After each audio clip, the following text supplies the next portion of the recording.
மனுஷ சகாயம் இல்லாத வேளையில் தேவ சகாயம் உனக்காக வருகிறது. சிறைச்சாலையில் 1ஆம் கேட்டு 2ஆம் கேட்டு 3ஆம் கேட்டு அது யாராவது திறக்க முடியுமா? அது திறக்க முடியாது. தூதன் அங்க வந்தான். கர்த்தருடைய உதவி இப்படித்தான் வருது. இந்த பேதுரு யாராவது காக்க முடியுமா? யாராவது விடுவிக்க முடியுமா?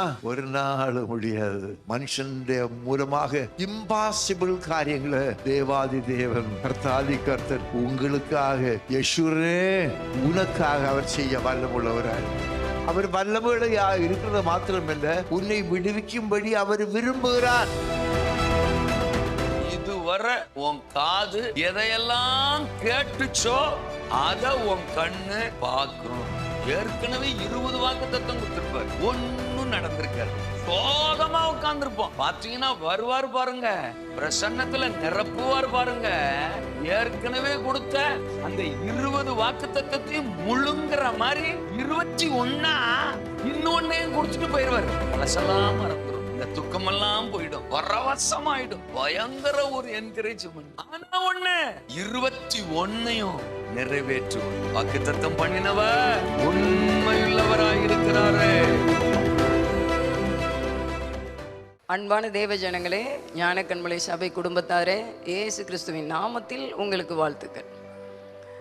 ஒவ்வொரு வருஷமும் நடக்கிறது போல இந்த வருஷமும் நம்முடைய மேட்டூர் தேவாலயத்தில் வருகிற டிசம்பர் 22, 23, 24 ஆகிய 3 நாட்களும் விசேஷித்த உபவாச கூட்டங்கள் ஒழுங்கு செய்யப்பட்டிருக்கிறது. இந்த கூட்டங்களிலே தேவனுடைய தூதை நமக்கு கொடுக்கும்படியாக கர்த்தரோடு நடக்கிற பரிசுத்தவான்கள் பாஸ்டர் ஸ்டீஃபன் ஐயா அவர்களும், பாஸ்டர் ஸ்டான்லி அவர்களும், பாஸ்டர் ஹென்றி அவர்களும் கர்த்தருடைய வாயிலிருந்து புறப்படுகிற கர்த்தருடைய வார்த்தையை, அதோடு கூட கர்த்தருடைய இருதயத்தின் காரியங்களை நமக்கு வெளிப்படுத்தி ஊழியம் செய்ய இருக்கிறார்கள்.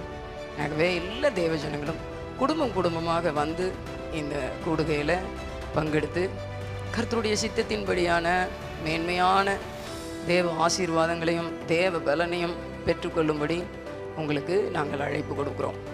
மேலும் ஒவ்வொரு நாளும் மாலை நேரங்களில் நமக்கு சுவிசேஷ கூட்டங்கள் ஒழுங்கு செய்யப்பட்டிருக்கிறது புதிய ஆத்துமக்களுக்காக. ஆகவே எல்லா விசுவாச மக்களும், ஊழியத்தில் இணைந்து நிற்கிறவர்களும், நீங்கள் கஷ்டத்தில் இருக்கிற, வியாதி பலவீனத்தில் இருக்கிற, தேவைகள் மத்தியில் இருக்கிற புதிய ஆத்துமக்களை அழைத்து கொண்டு வரும்படி அவர்களை அழைத்து கொண்டு வந்து இந்த ரட்சிப்புக்கு எதுவாய் வழி நடத்துகிற ஆத்துமாக்களை ஆதாயம் பண்ணும் இந்த ஊழியத்தில் நீங்கள் பங்கெடுக்கும்படி உங்களை நாங்கள் உற்சாகப்படுத்துகிறோம்.